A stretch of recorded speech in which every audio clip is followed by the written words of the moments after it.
The radio crackled with static as Avery Rogers pressed herself against the blood-soaked rocks, her HK-416 empty and her extraction team 3 hours overdue. Operative down. Missionides compromised, a voice reported back to Naval Special Warfare Command. No signs of life at coordinates. Presumed Kia, 29 years old, dark blonde hair matted with mud and blood. Avery listened to her own death being reported while enemy forces celebrated what they believed was the elimination of the American infiltrator who'd been disrupting them for weeks. What they didn't know, what her own command didn't know, was that Avery Rogers had survived far worse than a mountainside ambush and a 30-foot fall into a ravine. They thought leaving her for dead would end the mission. Instead, it had removed the only thing holding her back, orders to minimize casualties and avoid unnecessary engagement. Now, with her official death providing perfect cover and her training as one of only 12 female SEALs giving her capabilities they couldn't imagine, she was about to turn their celebration into the last mistake they would ever make. Staff Sergeant Avery Rogers had been operating behind enemy lines for 3 weeks, conducting reconnaissance on a terrorist cell believed to be planning a major attack on American interests. Her mission was simple: gather information, identify key targets, and report back for a larger operation. But intelligence had been wrong. The cell wasn't just planning an attack, they were coordinating with multiple organizations across the region, forming a network far more dangerous than anticipated, and they had detected her presence much earlier than her handlers believed possible. The ambush came at dawn on her 21st day in the field. While surveilling the compound, she noticed movements that didn't match the routine, too many armed figures moving with too much purpose, converging on routes meant to trap her. Her training took over instantly. She activated her emergency beacon, grabbed essential gear, and moved along pre-planned evasion routes, but the enemy had anticipated them. The first sniper round missed her by inches, striking the rock where her head had been moments earlier. Avery rolled into cover, raised her HK-416, and began the kind of running firefight that separates training from survival. She was outnumbered at least 20-1 in terrain the enemy knew intimately, with limited ammunition and no backup. The tactical situation was what military planners called unsurvivable.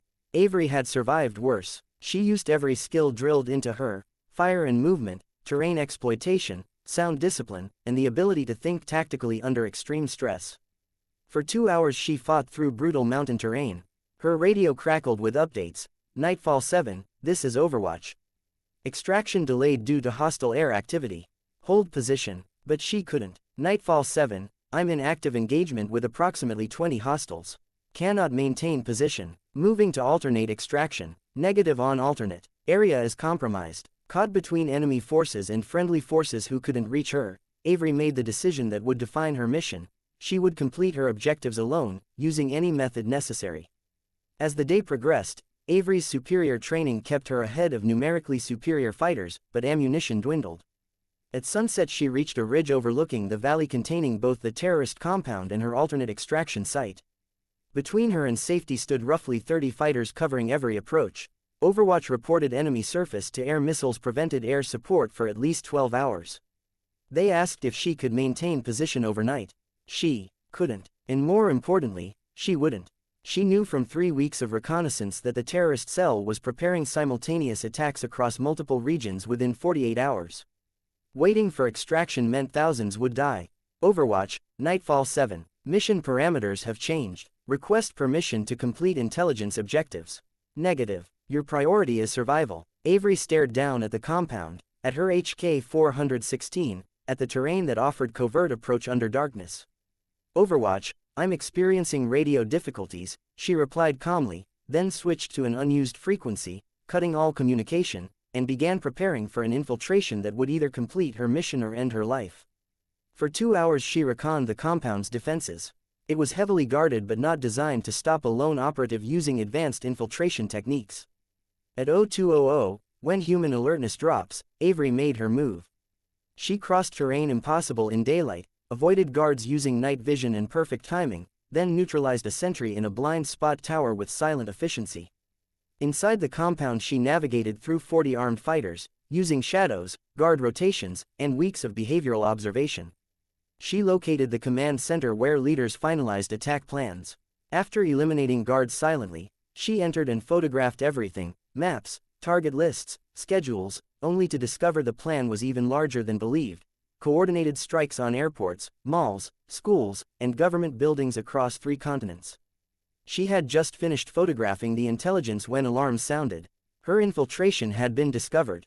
Avery had 2 options: escape with the intelligence or ensure the cell could never execute its plans. She chose the latter. Moving through the compound with lethal precision, she planted explosives in communication centers, weapons storage, and vehicle maintenance where bomb-making supplies were kept. She eliminated leadership one by one using precision shooting and close-quarters combat. Her HK-416 performed flawlessly, but ammunition remained limited. When fighters began coordinating their search effectively, she found herself trapped in the main building with 25 armed hostiles closing in. She transmitted the intelligence using burst transmissions, ensuring it reached her handlers even if she died, then detonated her charges. Explosions tore through the compound, communications severed, weapons destroyed, bomb materials incinerated, throwing fighters into chaos. Attempting escape, Avery was shot in the shoulder by a sniper, dropping her HK-416. Crawling through rocks under heavy fire, she reached the perimeter fence but was hit again in the leg. Bleeding heavily, she transmitted a final message: mission complete. Intelligence transmitted: cell neutralized. Tell my family I completed the mission. She expected death with every breath. But chaos behind her, shouting and confusion, signaled collapsing enemy coordination. She cut through the fence and crawled into the mountains. Hours later, her emergency beacon died. At 0647 hours, Avery Rogers was officially declared dead. Her handlers reported, operative completed intelligence gathering objectives before being eliminated by hostile forces. Terrorist cell significantly disrupted. They had no idea she had obliterated it entirely, and that she was still alive. 3 days later, hiding in a cave, she regained consciousness and monitored radio chatter. Reinforcements were attempting to rebuild operations. Any reasonable person would seek survival and wait for extraction. Avery Rogers had never been reasonable. The network extended far beyond the cell she destroyed, and she wasn't finished. For a week she conducted surveillance, treated her wounds, and identified leaders attempting to reorganize. Believing her dead, they operated carelessly. That mistake would be fatal. Once healed enough to move, Avery tracked them to a temporary command post 5 kilometers away. After 2 days of recon, she infiltrated the facility, eliminating guards and personnel with ruthless precision. Inside the command center, terrorist leaders held a video conference coordinating new attacks. She eliminated everyone in the room before they could react. Leaders in other countries watched in shock. Instead of escaping, Avery used their active systems to collect intelligence on their entire network, transmitting faces, locations, and plans. Then she delivered a message: this is what happens to people who target innocent civilians. Your network is compromised. Your operations are terminated. Your personnel will be eliminated. She destroyed the communication systems and continued hunting. For 4 days she eliminated every safe house, weapons cache, and support facility identified. By the end of the week, a network that should have taken months of coordinated military operations to dismantle had been completely destroyed by a single operative who was officially dead. Avery Rogers had become a ghost. Terrorists whispered about the dead woman who killed them. When she finally activated her emergency beacon 2 weeks after her death, Overwatch responded in disbelief. Nightfall 7, records show Yukiya. Please confirm identity. Overwatch, mission complete. Intelligence ready. Request extraction. Nightfall 7, confirm you are alive. Affirmative. Very much alive. Ready to come home. 12 hours later the extraction team found her sitting calmly beside captured weapons and intelligence. Chief Marcus Kane stared at her. Rogers, you've been dead for 2 weeks. And intelligence says the entire network is gone. Want to explain? Avery stood, slinging recovered equipment over her shoulder. Chief, they left me for dead. So I returned the favor. Her debriefing at Naval Special Warfare Command lasted 3 days. Admiral Morrison asked the defining question: Rogers, you were declared Kia.